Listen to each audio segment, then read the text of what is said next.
Here today, gone tomorrow, everybody. It's Deep Dive Zone, a Sonic review series for fans of all shapes and sizes. I'm your host, Devin, joined as always by my co-hosts, Lauren and Bruce, and today, we are returning to Archie Sonic the Hedgehog, and we are finally getting off our ass, which is to say the series is getting off its ass and giving us the Iron Dominion arc after it kind of kicked around its feet, during the Sonic Universe arc. Yeah, it kind of piddled around a little bit, but we're back. We're doing And then things. we got sidetracked by two bonus episodes because life events were occurring, and then life events will also be occurring next week. Although maybe I'll upload an episode anyway. I don't know. I don't know. But we're not going to beat around the bush here. We're starting here with Sonic the Hedgehog number 202, and you know it's really funny how much less terrible a lot of old Archie characters look when you just give them Sonic-like proportions. Yeah. Well, yeah. It's an underappreciated element of Yardley becoming like the art lead during this time, because even with Spaziant, that's not always the case, as we'll see with some of these covers. Well, no, that is definitely true. That is definitely true. Yeah. Anyway, last time Sonic and Khan left for New Megapolis, so we're starting here with Dangerous Territory. Flynn and Stephen Butler on art, who I don't know if we've seen him for a while. I didn't think we'd seen Butler in a while, but it's also been a while since we've looked at any of these comics, so maybe we've seen him recently. Yeah, but he makes a showing in a big way in this arc. So, Sonic and Monkey Khan investigate the Iron Dominion in New Megapolis, but face much more resistance than they expected. Yeah. Yeah, so at the start here, Khan, or I guess Sonic and Khan both do like a recap, sort of mini recap, because Sonic's like, okay, so wait, so the Iron King and Queen took over Robotropolis, or whatever it's called. He's like, yeah, were you listening? And I can't tell if Sonic is pretending to have not listened or legitimately didn't listen, because either way works, because he's just trying to annoy Khan here. Sure. Yeah, well, I mean, he gets the explanation correct, so... Yeah. But, yep, they arrive in the city, and Dark Egg Legion, sorry, they're still called that despite there being no eggs involved anymore. They're there waiting for him. Snively is a small egg. He's... I suppose he's kind of got an eggular head, especially with his very thin neck that sort of slopes down from it. He's egg adjacent. Yeah. Anyway, Lee Da shows up, telling them, you guys better surrender, and then Khan's like, no, and then he explodes her Eggmobile. So, can you explain how Khan blows up the Eggmobile and Lee Da is completely unharmed? She's kind of thrown back, so I guess that's the explanation. I mean... But she was just in it. No, I know. I get it. I mean, it's, you know, it's Eggman tech. That stuff blows up, and then the person in it is fine all the time. Oh, that's just a specialty of Eggman tech. Got it. Okay, I'll take it. You know what? Sure, yeah. And you may be thinking, like, oh, but why would he give that to just people that work for him? He doesn't care about their well-being. But you forget, their detonation is his call to make, not the machine's. That's right. Eggman will kill them when he wants to. That is true. Anyway, I don't think she was taking this hit on purpose, but it does leave them open for an attack from the Yagyu, the ninjas. Mm. She's finally got those reinforcements she always wanted. Yeah. I know. Which, given how poor her showing is, maybe it's just that she wanted people to hide behind. You know what? Sure, why not? Yeah, Khan's got the upper hand in this fight compared to Sonic, because Sonic's never fought these guys, but Khan has. Right. He does mention that these guys are just one clan of 4, and Sonic's like, oh, you know, great, you know, we got our hands full of these guys, but, you know, it's like, oh, we're holding it together, but, oh, hey, here's the Iron King. Yeah. Right before the Iron King arrives, Monkey Khan makes a baffling move by throwing their staff into the sky for no reason that I can tell, because it doesn't seem to do anything. Yeah, I was wondering why exactly he did that. So, that explosion it makes, that is a function of the staff. It does a big electrical explosion cloud. He doesn't seem to get it back until, like, just randomly off screen? Well, so the reason I brought it up is Khan throws it in the air, it like explodes in the air, which like no one's there, so like I still question there are dudes right there that's hitting. Is it? I think that's Lee Da that's hitting. You can see her boots. Is it Lee Da? Oh, you're right. Okay. Oh, I guess it is Lee Da. It's very hard to tell. I thought that was just like they were grunt. Okay. It's just funny because like they throw it away and then the Iron King shows up and Khan's like, ah shoot, I needed that. Sonic, cover me. Yeah. his atom bat, he calls it. They call it the Nyoibo, but yeah, it's yeah. Problem is, Iron King, his one weakness was the fan of Fenxing, which I don't remember, but apparently that means he's still invulnerable without that. I kind of remember that. It was just I they were just doing weird stuff in the first I story. barely, Just like to be fair, I barely remember basically any of the first time he showed up. Yeah, well, I it don't was know. during the Eggman drought, and so it's like Right. the writers didn't know what they were doing. They were just throwing random stuff out. So I Yeah, remember this for being just a random thing that never showed up or was relevant again. Now it's mhm. mentioned, but it's still not relevant. Yeah, well, to be honest, they could have made up anything out of being like, oh yeah, sure, that was probably in there. Anywho, Sonic attacks head on to distract him while Khan gets his fallen staff. There's a cool little big electrical clash between the two of them once he does. And hey, Espio. Hey, Espio. All right, he Uh-huh. did things last time. Yeah, so the Shinobi clan are one of those 4 clans that the Iron Queen is Right. currently ruling over. So he attacks Sonic, and so does Lightning Lynx, but you could have guessed that. Yeah. It's kind of hilarious how Sonic isn't really put off by this. They're just like, "Oh, SPO, you must be like mind controlled. All right, like snap out of it." Because like this sort of thing happens like every other day in these comics. Someone is forced to fight one of their allies, Oh and yeah, I mean it's it for doesn't. any number of reasons. Mind control is a pretty common one. It's Yeah. just Sure. funny. They're so used to it. I like that he says punch me once for yes, twice for no, and then SBO kicks him. Yeah, but it means that it's not going well. They've got more enemies against them than they expected. I mean, Sonic was being an idiot rushing in here anyway, and then Khan was just Oh like, yeah. "Sure, I'll go with you and show you how stupid this is." So like, Yeah. this wasn't going to end well. It's especially Sonic's a hypocrite when he says Sally said this was just a recon mission. But yeah, so they're in a bad spot, so Linda, she orders everybody kill him, but the king here is like, no, I want news of their defeat to spread. So he Khan summons the Kintoon, and they make a strategic retreat. I'm having a lot of fun watching Leanne be miserable here. As I love how the Iron King is like, "Wait, let them get away," and she's like, "How dare you? I mean, why, sir?" Like Leanne so not happy, just can never get their way. Even when she gets what she Yeah. wants, she still doesn't. Yeah. Mm. It's good. And true to form, like he said, Sonic has to deliver the news of all this to Sally and Elias and Knuckles, who I guess is just still here. And he can be in the know about this stuff. Yeah, Eggman may be done for, as far as we know, but all his stuff was inherited by a new gang of bastards.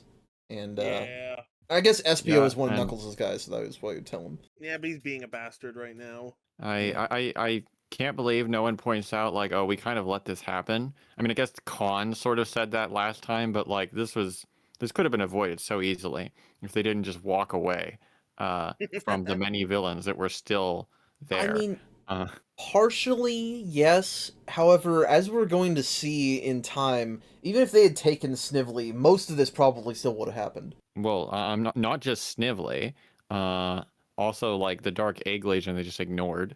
Okay, that's a fair point. Anyway, different point. Knuckles brings up like the Espio intrigue. They're like, wonder what's going up with Espio and the Ninja Clan. I thought Espio was from Rainbow Valley, which I forgot about that. But yeah, I guess that was a thing at one point. Because So I we've guess seen this Rainbow is Valley, what, like once?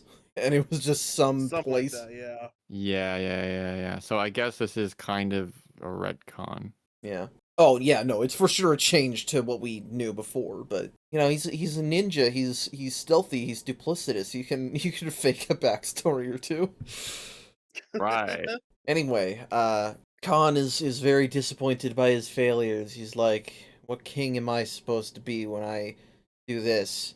And the narration says, King Khan, when did this happen? And I was like, did we not know that? Is it just because I know slightly information about Journey to the West that I assume that he's the Monkey King? I don't think they had like ever said anything about him being any kind of monarch. Yeah, I don't know. But also, yeah, he's Sun Wukong. He is the Monkey King. Yeah, I also was like, I think I already knew that, although I didn't remember where I heard it from. Yeah, I mean, I just kind of assumed it. Yeah. In my notes here, I was like, oh my god, I forgot his... No, in my notes here, I forgot that they had already revealed that his first name is Ken as well, and I somehow didn't put together that Ken Khan is a King Kong joke. Oh, uh-huh. Anyway, so yeah, that's that story. It's not much of a resolution. They lose and they run away. Yeah. But you know, we have to establish that the threat is formidable, or else we would feel like they were pathetic. Mm. And hey, we have a backup story here to give us some insight on the situation. We have A Lonely Girl's Story, written by Flynn and drawn by Jamal Peppers. I think this is their first time on art duty. I didn't recognize the art, so... Yeah. But the Iron Queen Regina Ferrum recounts her history of technomancy and exile to Snively. I appreciate this. This is a good use of a backup Yeah. story, expanding No, upon this yeah, ancient this is villain they definitely... brought back. Yeah. Give him a little more. Yeah, because it was always a weird non sequitur because A, she's a human, which we don't see very many of in Archie to begin with, especially back during the early days. And B, she's just totally unlike most other humans we've seen in these. Right. Mm-hmm. So yeah, they're cuddling on the couch with Snively. Oh my gosh, it just doesn't stop. Yeah, no, it's funny, but yeah, she at one point for her early life lived in Old Megapolis with the other humans, and apparently there were just techno mage cults there. Okay. Well, so the thing is, we know almost nothing about this city, so I'm like, It's okay, true. sure. Yeah, No, that is true. Yeah, fair enough. We knew it was big, that the people, or at least that the higher ups were kind of corrupt because they threw out Nate Morgan. Sure. And we know at some point, I don't know if it was already by this point when she was a child, but at some point Colin Contober Sr. was already in charge. But the state, they outlawed technomancy, and they seemingly killed everybody. They either arrested or killed everybody older than her. Something like that. Yeah. Once again, we don't know a whole lot about them, so I'm like, I'm not sure why they do that. Maybe because like technology is such a big part of their society, they don't want people to like override it or something. Oh, it's definitely a power and control thing, because people that don't have techno magic or whatever, you know, can only use things in the way that they're quote unquote supposed to be used. Yeah, that makes sense. Yeah. So yeah, if this is the city under Colin Sr., then fuck that guy. I'm no longer sad about Eggman killing him. I got the impression that they somewhat turned a new leaf after the war ended. Yeah, I mean, when everybody went to space, it definitely was different. But the war was just beginning at this point, as she says. She got chased out of Mobotropolis by Chuck and Jules, it looks like. It does look like that. Yeah. So yeah, that's a rare Charles L, you know? But, I almost want to just be like, nah, it's just similar looking hedgehogs. I mean, they could the artists just don't have many designs in their pocket. Of course. Yeah. But so all of this leaves her, you know, as she grows up, vengeful and unwilling to show sympathy for others, all alone until she eventually makes her way to the Dragon Kingdom and ends up in the employ of Warlord Junkun, the future Iron King. Yeah, this is a pretty good explanation, because I was like, what the heck? These are just the most random pairing, and they don't even seem to get along that well. So simply joining as the queen I assume it wasn't initially, but eventually, when she proved her worth, I assume, as a means to gain power, that makes a lot of sense. Yeah, it's very much a political marriage. Oh yeah. Yeah, and Snively then asks, well, how did you end up working for Eggman? It's like, that's what I want to know. And she's like, later. I know. I can't believe it. I was like, oh, okay, well, it's for later, but actually, like, a while later. Yep. Well, it gives her an understandable character arc, though, you know, an understandable motivation. And I guess it kind of characterizes Snively as sort of her last remaining connection to humanity, which is a weird thing to consider. Yeah, that sounds about right. But, yeah. So, yeah, good use of a backup story. We don't mind backup stories when they're good. But yeah, good and relevant, usually. Yeah, exactly. I mean, I guess if it's a random story that is just really good for no reason, then I'll like it too. But usually if it's relevant, that helps. Yeah. Yeah, if you do random stories, but they have Bunny being cool, then that's fine.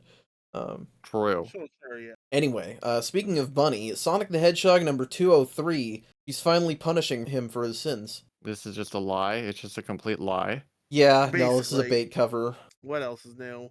And also, Spazion, Yeah. I love you, but that's not how Sonic's eyes work, as we've discussed. And also, he's drawing Khan's old design here, and he looks fucking ugly. So, yeah, that doesn't matter, but anyway. Story time. Heavy is the Head, Part 1, Surprise Visit, Flynn and Butler. The Iron Dominion makes its entrance into New Mobotropolis with the Queen showing her power over cyborgs. And we start off with Khan being bullied by children. Good.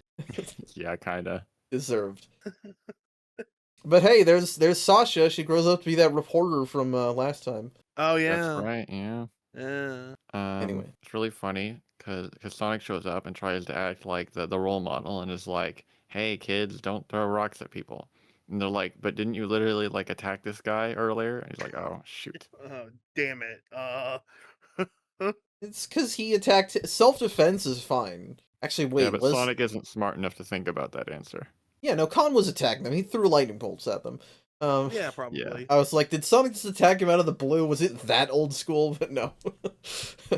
God, I don't remember which one. Maybe Triple Trouble is maybe the worst example of that, where Sonic just walks up and punches Knuckles in the face for no reason. It got really out of hand back in the day. It did.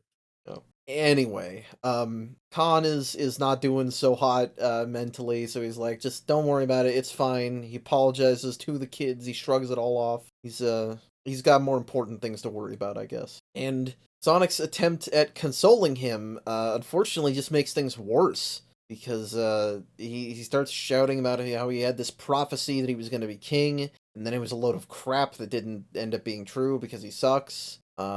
Last time we saw the Dragon Kingdom was him failing to save a bunch of people when they got roboticized, I think. Something like that. Perhaps. It's like they got roboticized and he was trying to get them out, but Eggman like flew him away in like a airship or something, I think. Something like that. Or maybe they just exploded and died. I don't know. It's been a really long time. The point is, he's had a rough time of it. Yeah. Sonic is, about to cheer him up, but Nicole sounds an alarm of intruders at the front of the city. And finally doing her job keeping the barrier up. I feel like the barrier just must naturally not always be up. That was something a commenter pointed out to me, that they'd have some serious troubles if they just kept it up all the time, probably. No, that's fair. Like, it can rain that there, makes sense. Yeah, that makes sense. Yeah, and on top of that, I think the writers realized how incompetent it was making Nicole look, because they're like, oh, something is like distorting my network, so that's a plot point now, apparently. Yeah, well, and we had Eggman jamming it before anyway, so it's like, whatever. Sure. Anyway, Sonic's like, alright, let's handle him, and then Khan just goes sprinting off, and it's like, oh, I thought this was what he was trying to be ready for. But no, he doesn't want to deal with the Iron Queen, so what's up with that? People can't talk.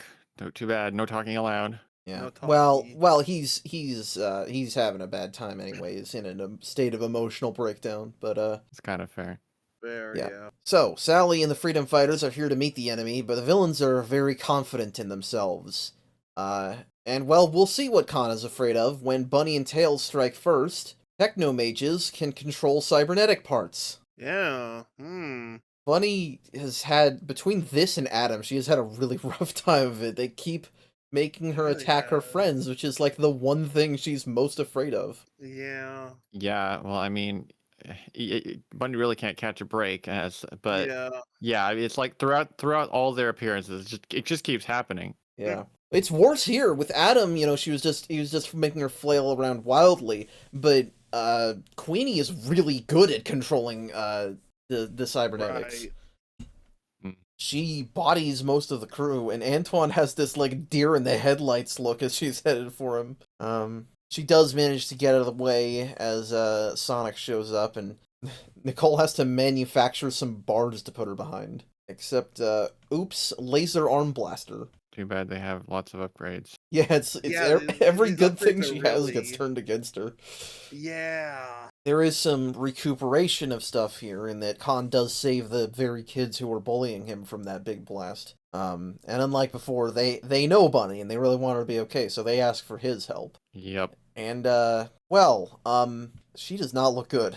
Because roboticide, I think Robians have batteries, but she does not. Yeah. So this is draining her life energy directly. Yeah, I don't know if that's I been hadn't even thought stated about it. outright I don't think it had been, and before. I hadn't really thought about it until now. It's like, oh, that kind of makes sense. Yeah. Yeah, you can Yeah, I mean infer that. That's it's interesting. all magic anyway because like there's no way to Oh be a yeah. Robian and survive without some sort of fuel intake, but it's whatever. Sure. I mean, badniks Uh, somehow function for years even when they don't have animals in them. So You say it's magic when there's a magician that was controlling Bunny. So, okay, like, yeah, yes of that course. too, but yeah. Anyway, this is really fucked up. Is the point? She's basically puppeting an unconscious body right now. Hmm. Basically. Khan does jump in to help, which gets Bunny out of the way. Antoine catches her, but then hands her off to Sonic because he can get her to safety faster.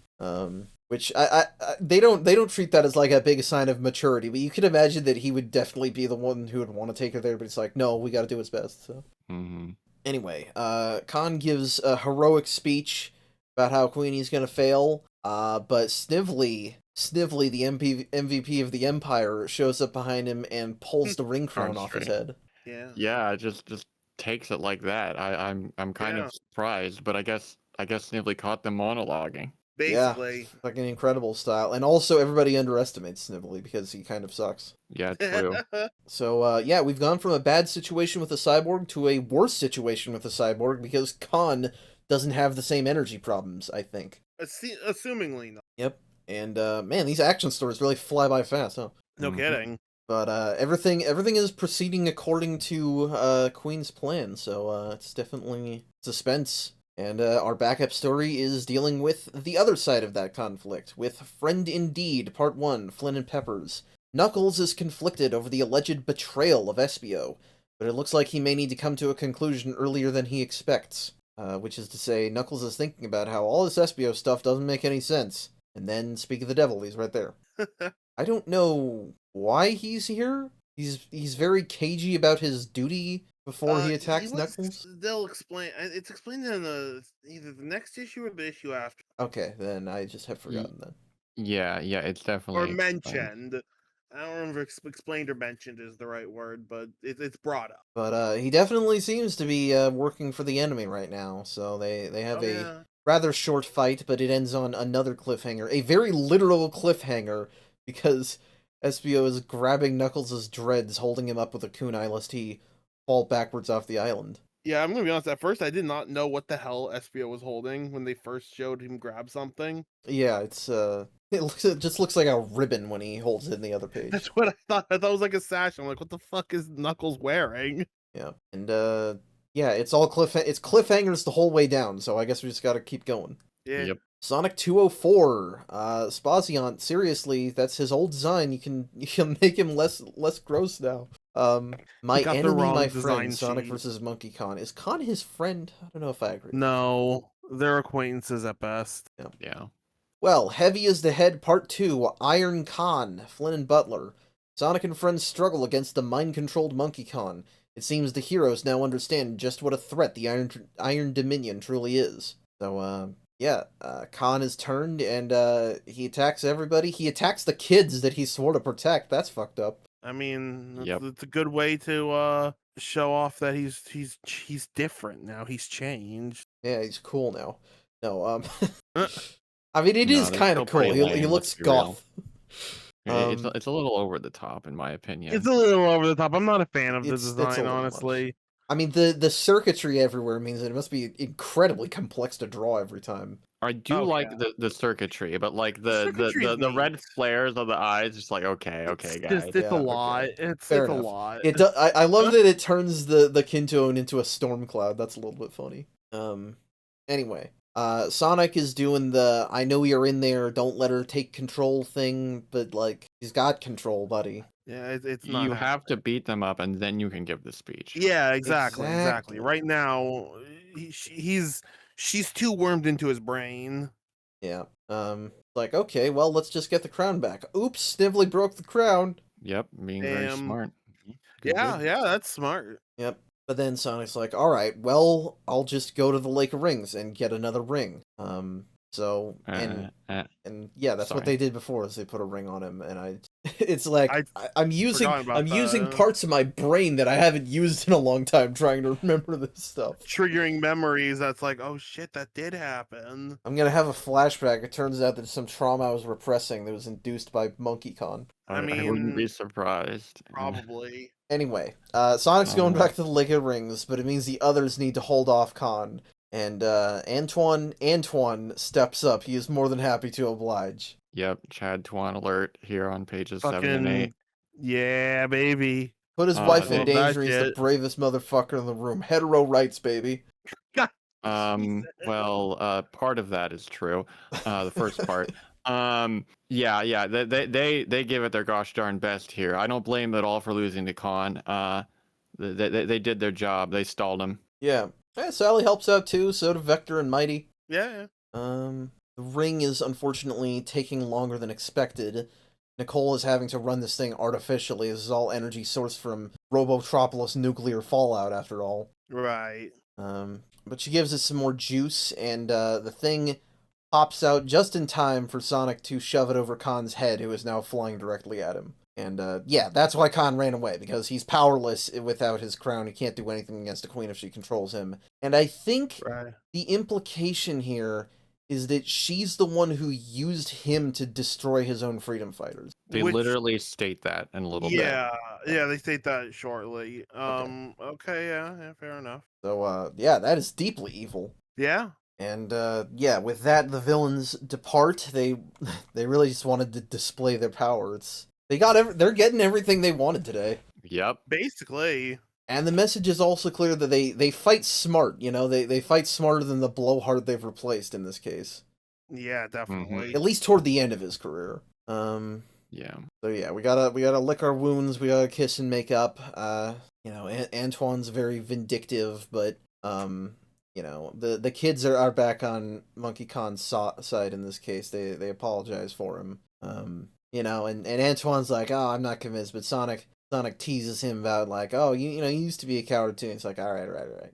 Yeah. And the thing is, I'd honestly have to check about how many times the Scaredy Cat side actually changed anything in the old comics. It's not like Sat AM where it would ruin certain episodes multiple times. Yeah, I don't think so. But yeah, Sally takes the kids home. Everyone resolves to get better and beat the baddies. And we're really just only seeing the beginning of how crazy things are gonna get. Speaking of crazy, Snively checks up on Eggman, who is babbling to himself in his straitjacket and padded cell. And Snively's like lording the recent victories over him and gloating until he gets bored. And, you know, Eggman's dialogue here, he has a bunch of funny little references, little continuity zingers. Oh, interesting. I kind of skimmed over what Eggman was saying. Yeah. I think I only noticed the obvious ones. There aren't most of it. I couldn't parse. You know, we get some hate that hedgehogs. I think they always loved Colin more. That's one that's a little deep cut. I think Empire that reaches the stars is a reference to his old goals as Robo-Robotnik, maybe. Interesting. Probably. Okay. I'll say 2 + 2, 10 in base 4. Obviously, that's just a real mathematical thing, but that always just leads me back to the joke about it in Portal. Oh yeah. Oh. But anyway, by complete happenstance, he gives a voice code that unlocks his cell. Is it happenstance though? Well, him clawing his way through insanity is going to be a recurring thing in this arc, so Sure. how intentional it is, I'm not sure. Fair. So before reading what comes next, my prediction in this moment was, okay, this is the new Eggman. They have like glimmers of lucidity among the madness. So I thought they just had a bit of clarity for enough time to say the override, and then they just went back to crazy. That's kind of what I was thinking. Yeah, and that's not completely absent from the rest of this, but it's not really what ends up happening. Okay. So, we'll see. We do have a part 2, though, to Friend Indeed, so Flynn and Peppers. SBO has Knuckles at knife point, but can either of these former friends really commit to destroying the other? And, no, of course not, but anyway. Obviously. SBO has Knuckles hanging on the edge of tomorrow. That's a stupid joke that I wrote in my notes. Good job. Knuckles basically dares him to try and kill him, with the implicit threat that he is willing to die for all this. And he's like, "Are you?" And SBO's like, "No, not really. I don't actually want to do any of this." I mean, I wish that's what it was, but actually, they're like, "Oh, I have conflicting orders." Right.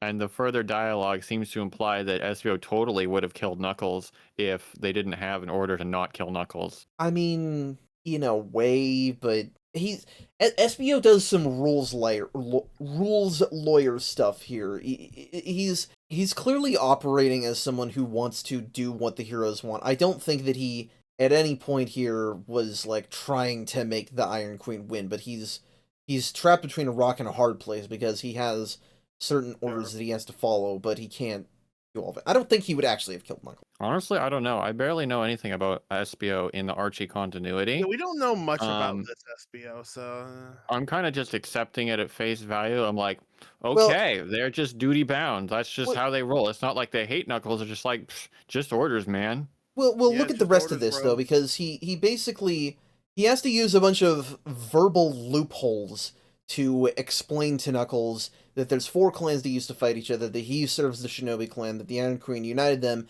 but I'd maybe be able to do more of my own stuff if she were defeated. So it's like he clearly doesn't want to actually be against him, but it's like part of it is that they don't portray enough what would happen to him if he disobeyed. I can't imagine anything would happen, which is I why I was assume going not, off of that they just feel duty bound. Yeah, I don't know.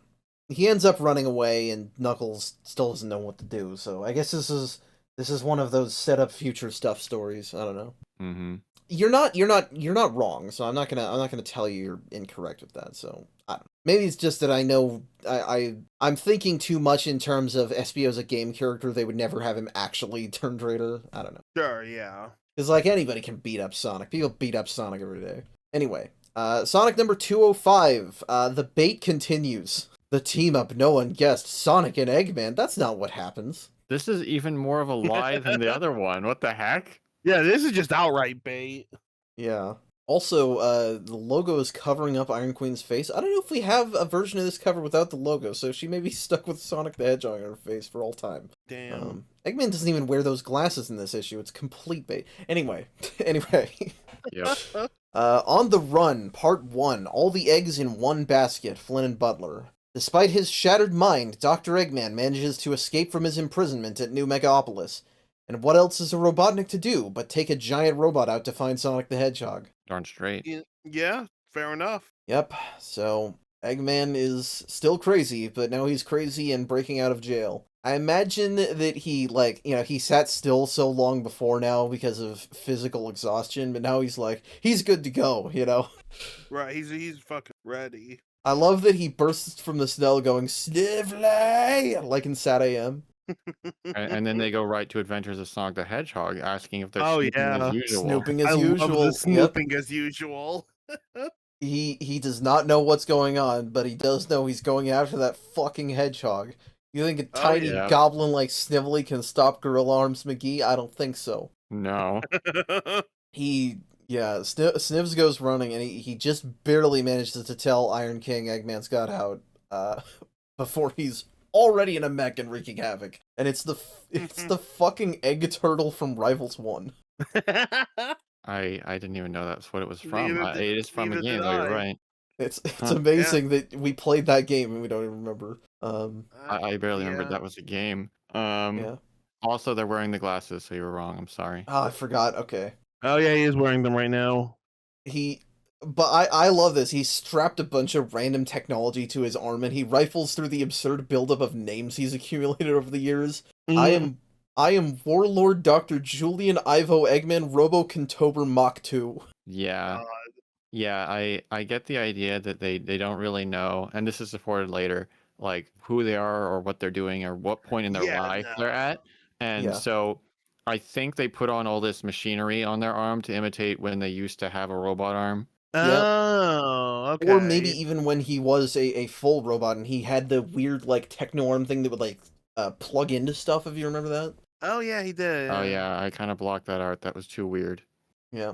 I like that the straitjacket around his neck kind of echoes the scarf from the Egg Phoenix issue as well. I'm gonna be honest, I spent most of the issue thinking it was the scarf. Yeah. Yeah. Anyway, meanwhile, back at the ranch, Sonic goes to see Bunny, who is recovering after having been sucked dry from all of her energy. I like that we're... Sorry. What? I was going to say back at the Tommy Turtle Memorial Hospital. Yes, I was going to mention that. I think they technically mentioned that in a data file page before now, but that's hilarious. Yeah, but nobody reads those, so this is the official first mention. Yeah. Khan is also here, continuing to apologize, because he wasn't really our friend up to this point anyway. But the downtime can never last in these comics. Nicole says, hey, something's coming to the city, again. Yep, again. Sonic is gonna go, but Dr. Quack is like, no, Khan, you stay here, because you're not fully healed yet. Which, I was gonna say, he's a cyborg. Can he even operate on cyborgs? Can he treat cyborgs? Bunny's right there in the hospital bed, Devin. What are you, a fucking idiot? Yeah. I love the running gag of Dr. Quack having people always disobey their orders. Yeah. Like, really have to be hard on the heroes. Come on, get your rest. Yep. So Sonic heads out and discovers Eggman, and I love that he's pulling up trees to see if Knothole is under them. God. Oh my gosh. I'll admit, insane Eggman can be kind of entertaining too. Oh, absolutely. Yeah, I mean, I love diabolical monster Eggman in these comics, but they're sneaking a lot of good material into his delusional ramblings, including a YouTube poop reference. I guess Pingas is already that, but the show YTPMV is what he brings up here. Oh, I didn't remember what that was a reference to. Yeah, I mean, it's dialogue from Adventures of Sonic anyway, but... Yeah. Oh, it's from the show! It's from the show! From the show! Oh, it's from the show! It's from the show! From the show! I'm gonna be on TV! I'm gonna be a TV star! I'm gonna be on TV! Oh, it's from the show! What was that episode called? Lifestyles of the Cruel and Disgusting or something like that? I don't actually know what you're talking about, but it's okay. It's the episode where he goes on the talk show with Throbbing Screech, I think. Okay. Yeah. Anyway, Sonic and Eggman fight, etc. But Regina catches wind of all this, and she's mobilizing forces now. She doesn't want Eggman messing anything up. Yes, I would like to highlight page 11 and 12 here, because it's such a beautiful snapshot of, like, count how many ways this could fall apart. So, like, Wandering Storm walks in and reports to the Queen, who is annoyed that they're interrupting, that Espio has failed on their mission, and then leaves with a smirk. And then the Queen stops away, and then gets really annoyed at, like, Snively for allowing Eggman to escape. They blame them for it. Then the Queen barks at Dimitri to hold down the fort while they're gone. Then Dimitri instantly walks off and leaves it to Leah Da. And then Leah Da is like, I'm out of here. No, you take charge, random dude over there. We have so many levels of relegating responsibility. Yeah. The delegation parade, we could call it. Yeah. And I don't even remember why Conquering Storm... I think it's just that... I don't remember. I think it's something that'll come up later. I also like the panel where she walks past Snively, who is clearly expecting her to, like, lean down and kiss him, and she just does not acknowledge him. And this shows, like, oh, you got this Snively Regina, like, oh, they're all gooey and lovey-dovey, but when the chips are down, she's not interested in that.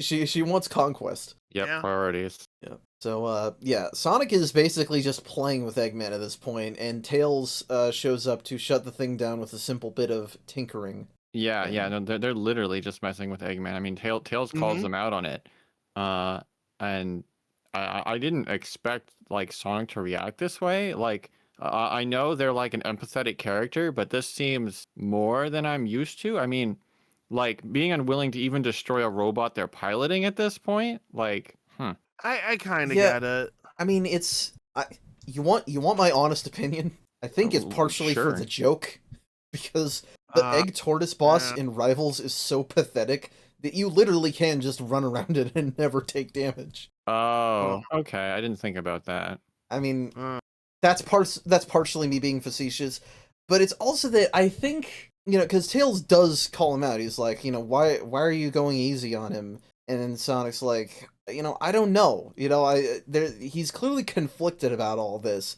and I think it's just that Sonic doesn't feel good hurting crazy old people. But I think it's just that, like, if this were game Eggman, I would 100% get it.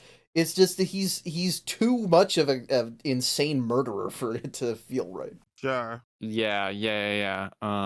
Definitely. And true to form, they are trying. They are making Eggman like super pathetic and like down in the dumps. He's while they're talking, it's like, hello, is anybody still there? He doesn't know. God. But I Yeah, don't this know. is a Maybe weird turn. maybe it's like maybe they're just trying to have that be a sign of Sonic's virtue, that like he doesn't want to take it too far. Yeah. I assume. I have been posting this page this panel that I love for years though, where Sonic's empathy bites him in the ass, because he leans down and he's like, we're done fighting for today. Why don't you come home for me and we'll settle this some other time, huh? And then he just punches him in the face.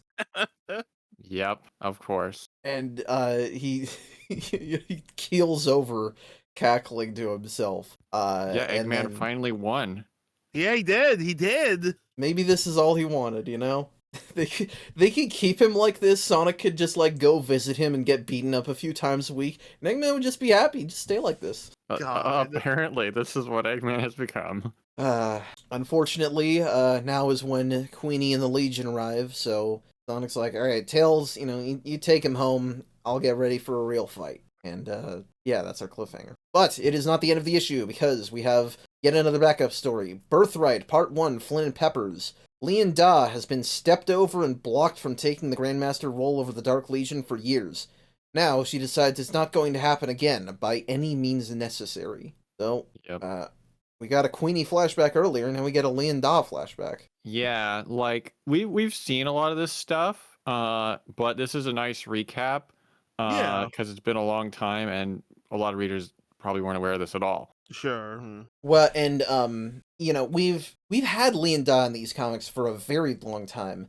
We haven't had a good look at like what made her who she is at any point. Not she was basically particularly. just Julie's evil sister. No, yeah, that's true. Like you could piece this together if you bothered to think a lot on this. But yeah, it wasn't really stated clearly.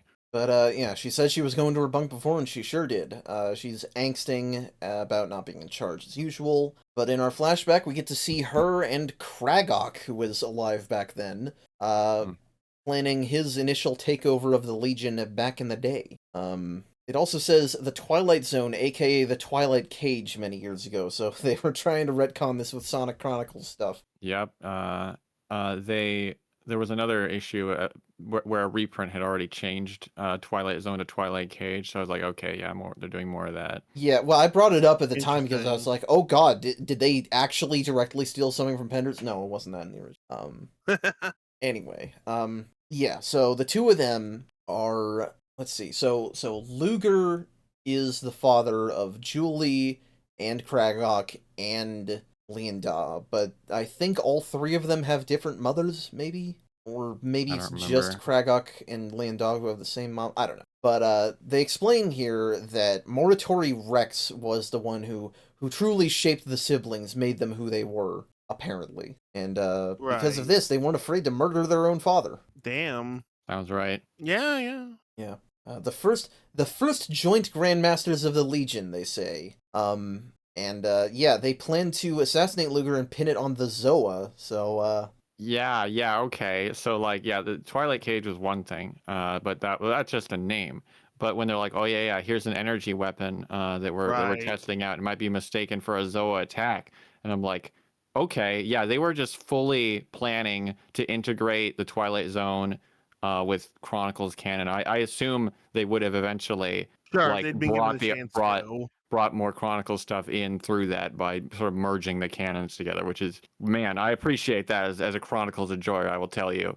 Yeah, Ian had plans for the Nocturnus, although he never told us what they were, but interesting. Anyway, the gun Kragok gave Lian Da explodes after she fires it, which takes her out of commission for a long time, months, I assume, and when she wakes up, Kragok is the sole Grandmaster, and she isn't. So he probably did that on purpose. It's possible, although I don't know why they wouldn't have just killed Lian Da.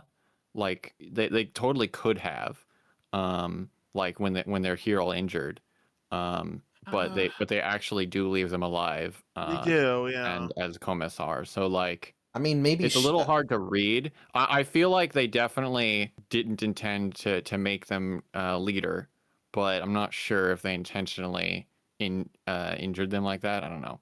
I think it's plausible deniability because I don't think even she knows for sure whether he did it on purpose. I don't know. Yeah. Either way, it meant that she was stuck in the second banana role, and she has remained that way her entire rest of her life. Uh-huh.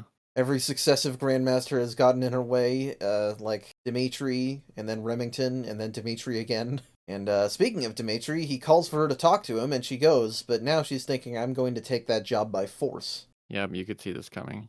Yeah. Oh yeah. So, we will see that, but not just yet. We have to go through the rest of Sonic number 206, and there's spit flying out of his mouth. I hate it. There is. Yeah, I don't like it either.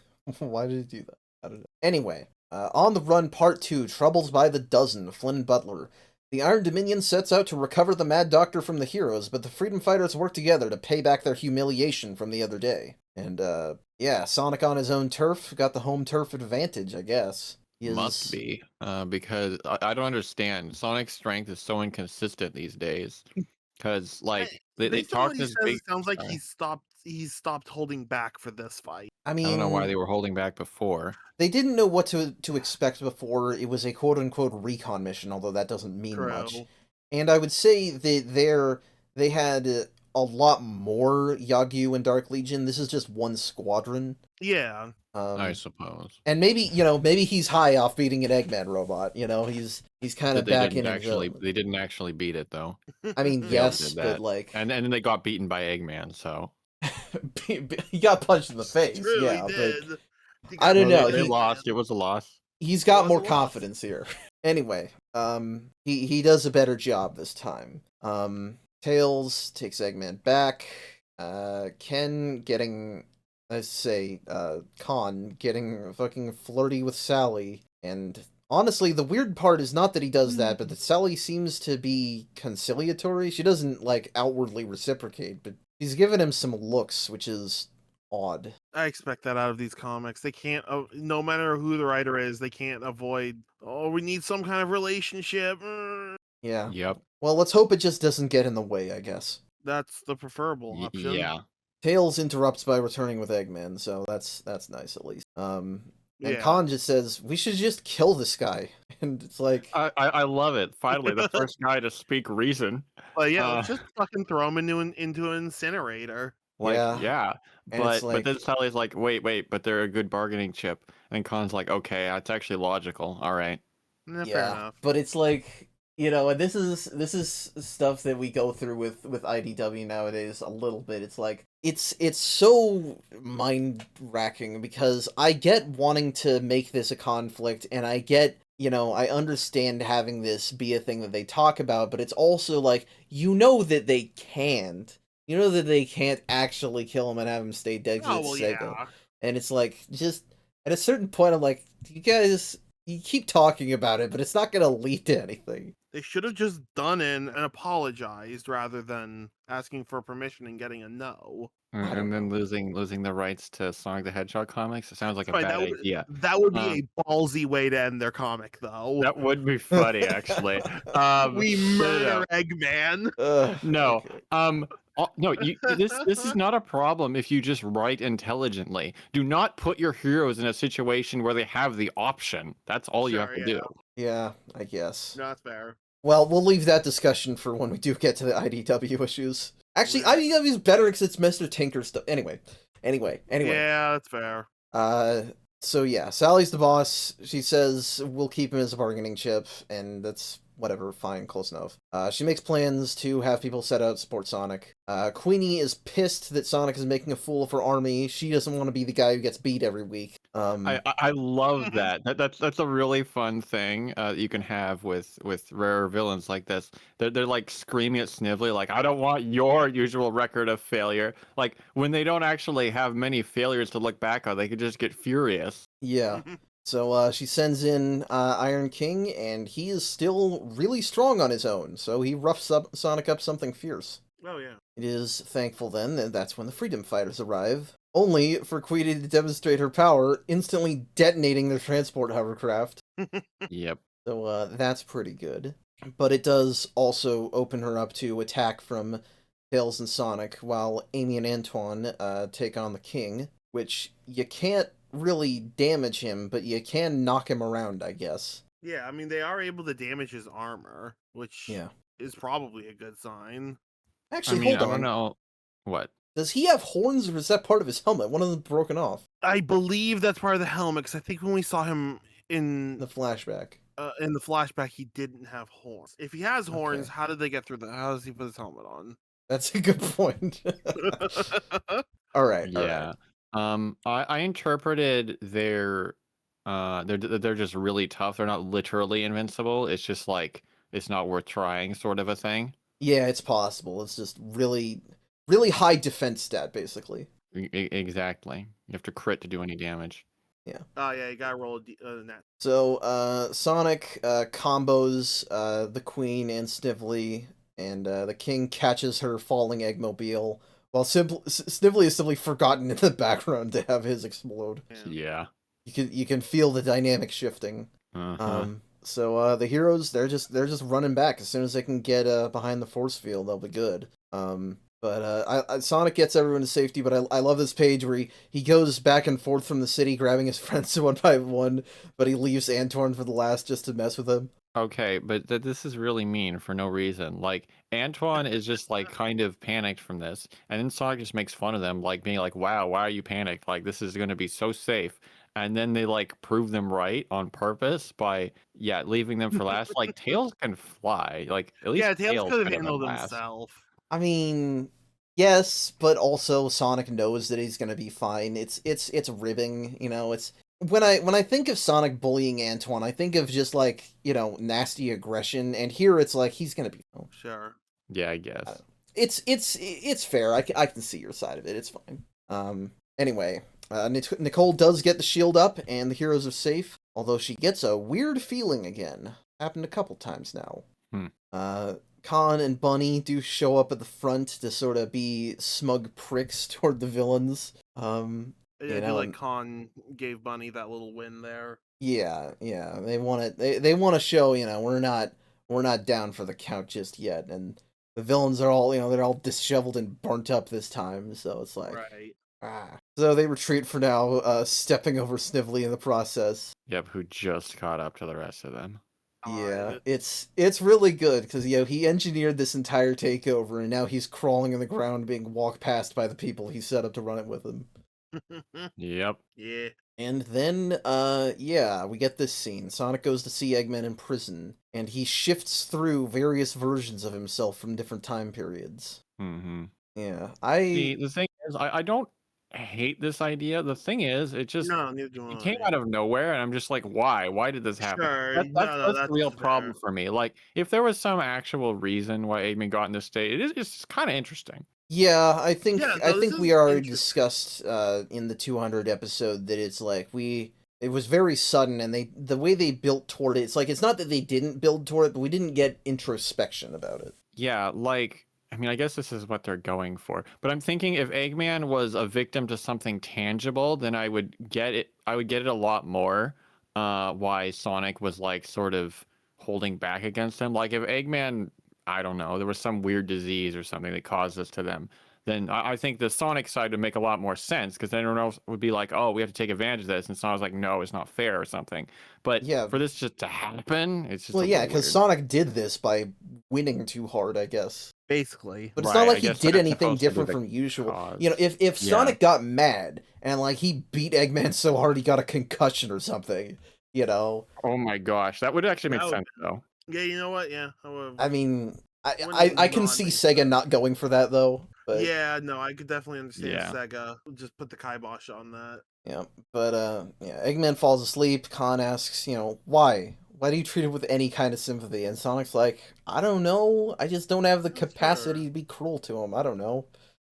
That's fair, I guess. And I'll say this, you know, I brought up IDW before. I would love to see IDW haters see this, you know, because Archie Eggman is so much worse than main canon. Oh God, Eggman. yes. That's a large part of the problem here. Like, if this was Sonic X Eggman, for instance, I'd be like, okay, fine. Yeah, because Sonic X Sure. Eggman has never killed anybody that we Right. know of. Actually, no. It's Sonic X Eggman. That Sonic X is the one case where you did see humans on Prison Island before it exploded, but they canonically They got out just okay survived. since that guy Yeah. did show up in the comics again. But anyway, Right, yeah, they survived. anyway. So yeah, it's we can't dwell on it, but Regina, for all her cutesy romance baiting with Snively, is mission first. He goes to see her and he's like, "Are you mad at me?" And she's like, "You ever want to see me again? You're taking down that fucking shield. You are not getting anything from me until you do what I want." All right, that's definitely an somewhat interesting change. Yep. Yeah. Interested to see how this goes, I suppose. Yep. And we're not quite done. Our last story for tonight is Birthright Part 2, Flynn and Peppers. Dimitri takes a closer look at the bomb neutralizer chips Regina gave him, and Lian Da finally claims her birthright as Grand Master of the Dark Legion. Yeah, so my assumption wasn't quite correct, but we get an actual answer about what was up with those chips here. Yep. They do neutralize the bombs, but there's a different reason we can't use them, which is that it turns Legionnaires into mindless slaves like the old Robians. Right. Yep, which I'm kind of like, why didn't Eggman just do that? But I guess Eggman was starting to lose their mind a little bit at that point. Well, I would say that, the Cyborg Legions were, yeah, it's a good Actually, point. I thought about it. I think I do have an answer. I think it's because didn't the BEM ban Eggman from robot mind control? This is a loophole because it's not robot mind control, it's technomancy mind control. Because I think what Dimitri was saying is that it just allows the Iron Queen to like channel their influence through them. So I would think that like she has to be actively like commanding them, sort of a thing. Sure, let's say it's that. It's not like Robians why not? exactly. Yeah. Yeah, fair enough.